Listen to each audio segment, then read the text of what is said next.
Hi hello നമ്മുടെ ഇന്നത്തെ recipe എന്ന് പറയുന്നത് ഈസ്റ്റർ സ്പെഷ്യൽ ചിക്കൻ സ്റ്റ്യൂ ആണ് കേട്ടോ. അപ്പം നമുക്ക് എങ്ങനെ ഉണ്ടാക്കാൻ നോക്കാം. ഓക്കെ, അപ്പം നമ്മൾ ഒരു കുക്കർ അടുപ്പത്ത് വെച്ചതിന് ശേഷം അതിലേക്ക് കുറച്ച് വെളിച്ചെണ്ണ ആഡ് ചെയ്യുക. ദെൻ നമ്മൾ രണ്ട് പട്ട, ഗ്രാമ്പൂ, ഏലം, പിന്നെ ബേ ലീവ്സ്, പിന്നെ അരിഞ്ഞു വെച്ചിരിക്കുന്ന ചെറുതാക്കി അരിഞ്ഞു വെച്ച നമ്മൾ ഇഞ്ചി വെളുത്തുള്ളി അതുകൂടെ ആഡ് ചെയ്യുക. ദെൻ അതൊന്ന് വഴണ്ട് വരുമ്പോൾ നമ്മൾ നൈസാക്കി അരിഞ്ഞു വെച്ചിരിക്കുന്ന ഒരു രണ്ട് സവോള, പച്ചമുളക്, ഒരു ക്യാരറ്റ്, പിന്നെ ചെറുതാണെങ്കിൽ രണ്ട് ഉരുളക്കിഴങ്ങ് കൂടെ. ചെറുതാണെങ്കിൽ ചെറിയ ഉരുളക്കിഴങ്ങാണെങ്കിൽ ഒരു രണ്ടെണ്ണം നമുക്കെടുക്കാം.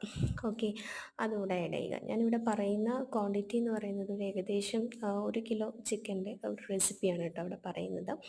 അപ്പോൾ നമുക്കതെല്ലാം ആഡ് ചെയ്തിട്ട് നന്നായി ഇളക്കി യോജിപ്പിക്കാം. ഈ സ്റ്റൂവിൻ്റെ എരിവ് നൽകുന്നതെന്ന് പറയുന്നത് പച്ചമുളകും പിന്നെ അതുപോലെ തന്നെ നമ്മുടെ മെയിൻ ഐറ്റം കുരുമുളക് പൊടിയാണ് കേട്ടോ. ചിക്കൻ സ്റ്റൂവിൻ്റെ ഇതെന്ന് പറയുമ്പോൾ കുറച്ച് സ്പൈസിയാണ്, പിന്നെ അതുപോലെ തന്നെ കുറച്ച് ഒരു സ്വീറ്റ് കൂടിയിട്ടുള്ള ഒരു ഡിഷാണ് ഈ ചിക്കൻ സ്റ്റൂ എന്ന് പറയുന്നത്. ഓക്കെ, അപ്പോൾ എരിവൊക്കെ നമുക്ക് ഓരോരുത്തരുടെ ടേസ്റ്റ് അനുസരിച്ചിട്ട് ആഡ് ചെയ്യാം. ദെൻ അതിലേക്ക് നമ്മുടെ സ്പൈസസ് കുറച്ച് ഒരു അര ടീസ്പൂൺ നമ്മൾ ഗരം മസാലപ്പൊടിയും, പിന്നെ ഞാൻ നമ്മളെ വീട്ടിൽ തന്നെ ചെയ്ത ഗരം മസാലപ്പൊടിയാണ് കേട്ടോ, അതും പിന്നെ മല്ലിപ്പൊടിയും കൂടെ ആഡ് ചെയ്തിട്ടുണ്ട്.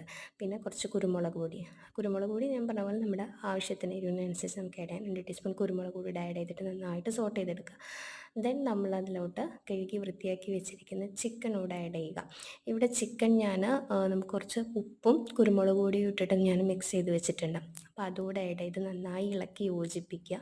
ദെൻ ഉപ്പെല്ലാം നമ്മൾ ടെസ്റ്റ് ചെയ്തിട്ട് ആവശ്യത്തിന് ഉപ്പ് കൂടെ ആഡ് ചെയ്തിട്ട് വളരെ കുറച്ച് വെള്ളം, അതായത് നമ്മൾ ഇതിൽ ഓൾറെഡി വെള്ളം ചിക്കൻ വേവുമ്പോൾ ഒന്ന് വെള്ളം വിട്ട് വരും, അപ്പോൾ വളരെ കുറച്ച് വെള്ളം കൂടെ ആഡ് ചെയ്തിട്ട് നമ്മളൊരു വിസിൽ വെച്ചെടുക്കുക. ദെൻ അതൊരു വിസിൽ വന്നതിന് ശേഷം നമ്മൾ വേറൊരു പാത്രത്തിലോട്ട് മാറ്റിയിട്ടുണ്ട്.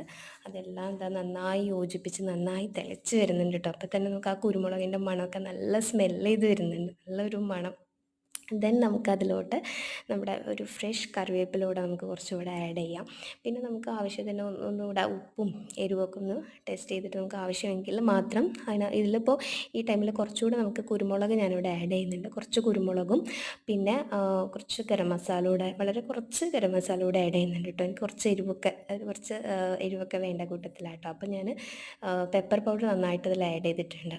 ഓക്കെ, ദെൻ അതിലേക്ക് ഞാൻ കുറച്ച് കോൺഫ്ലോർ കലക്കി വെച്ചുകൂടെ ഒഴിച്ചെടുത്തിട്ടുണ്ട്. അപ്പോൾ അതൊന്ന് പരുവായി വരുമ്പോൾ ജസ്റ്റ് ആ കോൺഫ്ലോർ ഒന്ന് തിളച്ച് വരുമ്പോൾ നമ്മുടെ ഇതിൽ സ്റ്റൂവിലെ മെയിൻ ഐറ്റം, അതായത് നാളികേരപ്പാലൂടെ ഇതിൽ ചേർത്ത് നന്നായി ആഡ് ചെയ്തെടുക്കുക.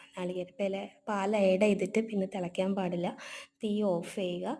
നമുക്ക് ടേസ്റ്റ് ആയിട്ടുള്ള സ്റ്റ്യൂ റെഡിയാണ്.